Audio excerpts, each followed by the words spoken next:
એટલું બધી મજામાં ને. તો આજે આપણે નવા સ્થાને જઈ રહ્યા છીએ, જે રુદ્રેશ્વર મહાદેવ કહેવાય, અને ત્યાં પ્રાચીન વાવ પણ આવેલી છે. ત્યાં એના પણ દર્શન કરશું. અને આજે આપણા ભેગા સુનિલભાઈ છે, એને પણ યુટ્યુબ ચેનલ છે. તો તમારી યુટ્યુબ ચેનલનું નામ બોલો.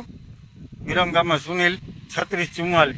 તો એની ચેનલને લાઇક શેર અને સબસ્ક્રાઈબ કરી લેજો.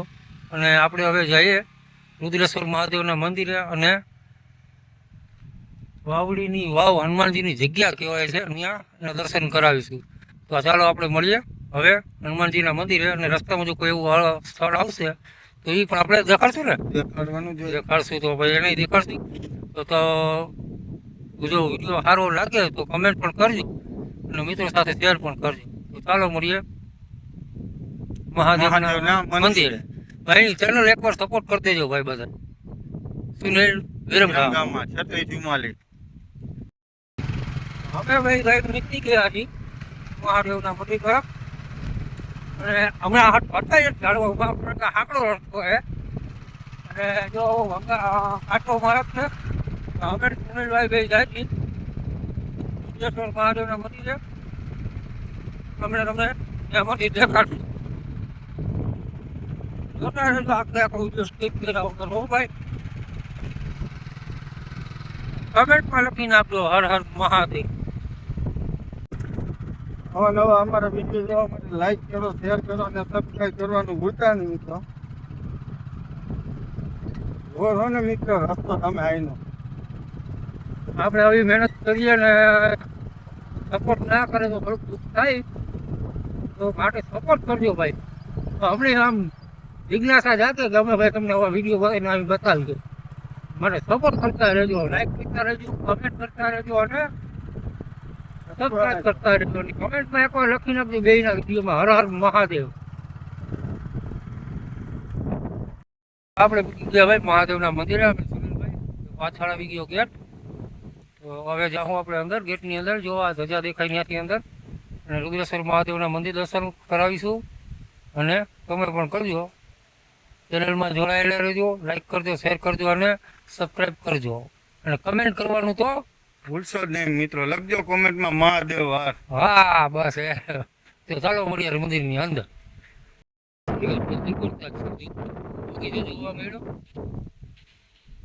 અહીંયા કોઈ છે નહીં. હવે આપણે અંદર જઈને દર્શન કરીશું, એટલે તમને ભાવે બતાવીશું. અને અમારા સુનિલભાઈ માં ઉભા સેટિંગ કરે છે. તો ચાલો પડી અંદર. હનુમાનજીનું મંદિર જો અહીંયા લખાયેલું છે.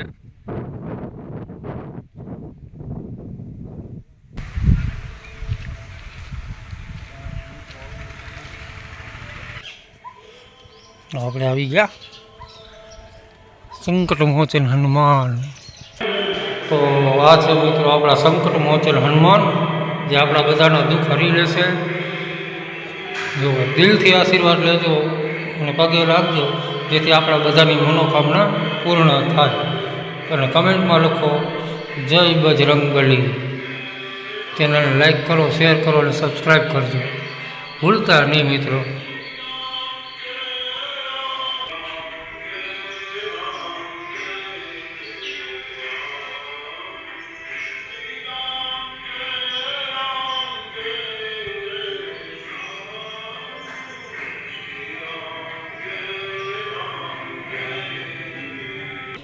આપણે જોયું હનુમાનજીનું મંદિર, અહીં એમની લોકેશન છે. હવે આવશે મહાદેવ, જે આપણે રુદ્રેશ્વર મહાદેવ કહેતા હતા ને, આ આપણા રુદ્રેશ્વર મહાદેવ.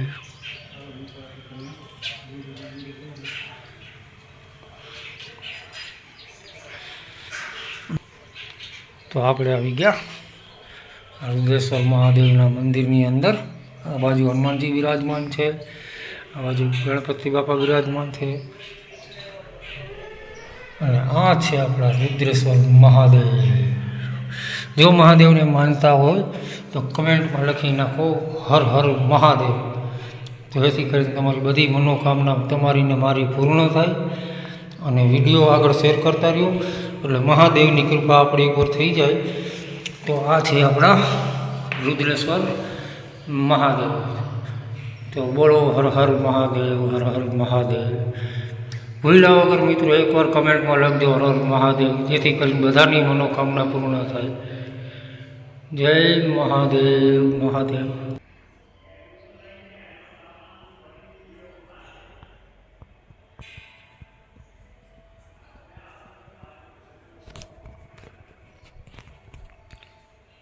સબસ્ક્રાઈબ કરવાનું ભૂલતા નહીં મિત્રો. વિડીયોને બને એટલો શેર કરજો, લાઈક કરજો અને કમેન્ટમાં જરૂર લખજો હર હર મહાદેવ. અને મહાદેવનો અદ્ભુત નજારો જોયું છે ક્યારે આવું મંદિર? તો એક કમેન્ટ તો થઈ જ જાય ને મિત્રો મહાદેવ ઉપર. લખી નાખો હર હર મહાદેવ. બારોબારથી તમને દેખાડું તો કંઈક આવો વ્યૂ છે મંદિરનો. આપણા રુદ્રેશ્વર મહાદેવ અને ચારો તરફ આવું જંગલ જેવો વિસ્તાર. અમે ભગવાન પણ બિરાજમાન છે. અહીંયા બેઠક પણ બનાવેલી છે. તો જરૂરથી મુલાકાત લેજો અમારા રુદ્રેશ્વર મહાદેવની.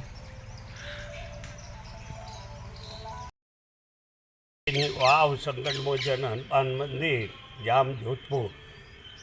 આ મંદિરના જે હનુમાનજી છે એ પહેલાં અહીંયા 7 ટીંબા હતા. એ 7 ટીંબાઓને તોડીને પછી જામજોધપુર વસાવવામાં આવેલું છે. અને 7 ટીંબાના આ વોકળો જે પાણીનો જાય છે એ વોકળા ઉપર 7 ટીંબાના 7 હનુમાનજી હતા બેસાડેલા. એ 7 હનુમાનજીમાંથી અત્યારે 4 પ્રગટ છે, 3 પ્રગટ નથી. એક વસંતપુરના પ્રગટ છે, એક આપણા વાવડીની વાવના પ્રગટ છે, એક સાતવડના પ્રગટ છે અને એક સિદ્ધેશ્વરના પ્રગટ છે. વાવડીની વાવમાં જે હનુમાનજીનું મંદિર આવેલું છે એ મંદિર પહેલાં આજથી 100-150 વર્ષ પહેલાં એક નાની દેરી હતી. એ દેરીના પાછળ જબરજસ્ત મોટી આંબલી હતી. 70-71ની સાલમાં વાવાઝોડું આવ્યું એ વખતે આંબલી હનુમાનજીએ પાછળની સાઈડે પાડી દીધી. એ આંબલીને પછી કાપીને જૂનું એક જતીબાપુ આવ્યા હતા અહીંયા. એ જતીબાપુ રહેતા હતા. જતીબાપુ એ ફાળો કરીને જૂનું મંદિર બનાવેલું હતું. એ જૂનું મંદિર બનાવેલું હતું એનો અમે 2020ની સાલમાં એને પાડીને એનો જીર્ણોદ્ધાર કર્યો અને એક નાના મહાદેવજી મંદિર હતું એનું વિસર્જન કર્યું અને ફરીથી નર્મદેશ્વર મહાદેવ, નર્મદા કિનારાના મહાદેવજીની સ્થાપના કરી રુદ્રેશ્વર મહાદેવજીને નામ આપેલું છે. આ 5 વર્ષ પહેલાં આ મંદિરનો જીર્ણોદ્ધાર કરવામાં આવેલો છે. અને ઓકળાની સાઈડમાં દિવાલ કરેલી છે, સુરક્ષા હોલ. 2023માં આપણે રામકથા અહીંયા બેસાડી હતી. એ રામકથા પણ યુટ્યુબમાં લાઈવ આપવામાં આવેલી હતી 9 દિવસની. એ 9 દિવસ દરમિયાન મોળુભાઈ બેરાએ આપણને ગ્રાન્ટ આપેલી. એમાંથી આપણે વોકળામાં સુરક્ષા હોલ બનાવેલી છે. અને હજુ આ મારી કુટિયા જે નવી બનાવેલી છે એનાથી તે ફોડિયા સુધી બીજી જોઈન્ટ સુરક્ષા વોલ અડધી બાકી છે, એ ચાલુ થશે. એટલે આ હનુમાનજીનું મંદિર જે છે એ 150 વર્ષ પહેલાંનું છે. અને અહીંયા દરેકની મનોકામના સિદ્ધ થાય છે. જે પણ વ્યક્તિને પોતાની મનોકામના માટે હનુમાનજીને પ્રાર્થના કરવાની હોય તો હનુમાનજીને પ્રાર્થના કરીને એક શ્રીફળ માનવાનું. એ શ્રીફળ રમતું મૂકી દેવાનું, એને વધેરવાની જરૂર નથી. મનોકામના પૂર્ણ થાય એટલે ખાલી આવીને શ્રીફળ ચડાવીને દર્શન કરીને જતા રહેવાનું. બીજી કોઈ વસ્તુ કરવાની જરૂર પડતી નથી. એટલે બધાએ ભક્તોને રામ, અને રોજ હું પોતે રામાયણની કથા સવારે વાંચું છું. આજે લગભગ મને આ 13મું વર્ષ ચાલે છે આ જગ્યામાં. અને રોજ કાયમ હું રામકથા એક વખત પૂરી થાય બીજી વખત ચાલુ કરું છું. રટન કાયમ માટે ચાલુ જ છે અમારે. એટલે જાગતા છે હનુમાનજી. મહાદેવજી પણ જાગતા છે, બે સમાધિવાળા મહંતો બી જાગતા છે, કાળ ભૈરવ દાદા બી જાગતા છે. આપણી જગ્યા આખી જાગતી જગ્યા છે. કોઈ પણ વ્યક્તિ આવે સાચા મનોભાવથી એની જે કંઈ પ્રાર્થના હોય તે હનુમાનજી પૂરી કરે છે. અને ભક્તોને આવવા અહીંયા મુલાકાત લેવા વિનંતી છે. એક વખત આવીને અનુભવ કરી જુઓ. અસ્તુ. જય શ્રી રુદ્રેશ્વર મહાદેવના મંદિરે, જ્યાં છે શંકર મોચન હનુમાનજી, અને પાછળની આગળની સાઈડ છે રુદ્રેશ્વર મહાદેવ. આ બાપુએ થોડુંક વાવ્યું. આ બેઠક રૂમ છે.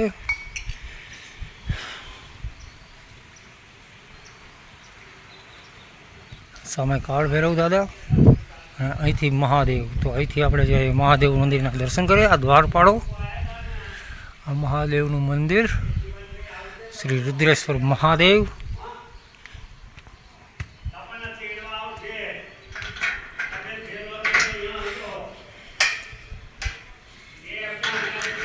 તો આપણે આવી ગયા રુદ્રેશ્વર મહાદેવ મંદિરના દર્શન કરવા.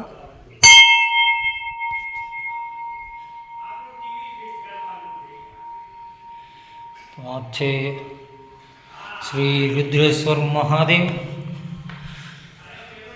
જેના આપણે દર્શન કરીને ધન્ય બન્યા. મેં તો આપણી ચેનલને સપોર્ટ ફૂલ આપતા રહેજો. લાઈક કરજો, કમેન્ટ કરજો, શેર કરજો, સબસ્ક્રાઈબ કરજો. તમારાથી જે બની શકે તે કરજો. બાકી કમેન્ટમાં લખો એકવાર હર હર મહાદેવ. જય હો મહાદેવ. તો આપણે મહાદેવના દર્શન કરી લીધા. હવે આથી આગળ આનંદી મહારાજ, પછી આગળ.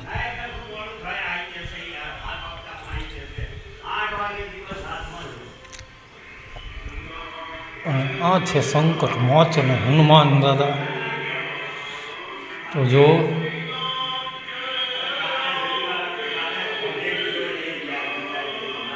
આપણે હનુમાનજી મહારાજના પણ આશીર્વાદ લઈ લઈએ. કમેન્ટમાં એકવાર હનુમાન દાદાનું પણ નામ લખી નાખજો. જય હનુમાનજી મહારાજ. તો આપણા છે હનુમાન દાદા. તો હનુમાન દાદા સૌનું ભલું કરે, રક્ષા કરે. અને આપણા વિડીયોને લાઈક, શેર, સબસ્ક્રાઈબ કરજો. અને કમેન્ટમાં જય બજરંગબલી લખી નાખજો. જય હનુમાન દાદા.